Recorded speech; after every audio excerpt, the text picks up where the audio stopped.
Hi, this is Yolanda Van Veen, and in this segment we're going to talk about how to winterize geraniums.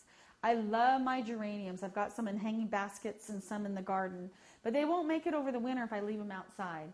So in order to winterize them, it's very simple. I just dig them up and put the ones out of the garden right into containers, and I trim it back to the point where there's still some growth, not just to the very bottom, but I make sure there's at least 4 or 5 little branches that are coming up with the little nodes. So you want to leave at least some nodes on it, or new growth, or some leaves even. And then I just trim it back to that point and just throw it in the greenhouse under plastic. And they don't do a whole lot all winter long. They just sit there. And they're pretty moist because they're under the plastic. And you can leave them in the garage and do the same thing. Just make sure they don't get too dry. Just water them just a little bit over the winter.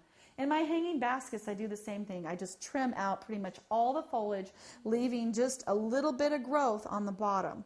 And then I let it go dry, but not completely dry. And I just leave it in the greenhouse covered with plastic. And then the next year, like next spring, I will put them outside in April, May, whenever it's 70 and above every day for a week. Can get down to even 50 degrees at night, but you need those warmer summer days for them to do anything. So then I just hang it back up with my hanging basket and plant the other plants back in the ground, and they'll grow for me immediately. And I've been successful at saving them now for about 5 years. And I'm pretty excited. We had our worst winter in 40 years, and they were in an unheated greenhouse under the plastic, and they're still alive. So I'm confident that I can enjoy them this summer as well.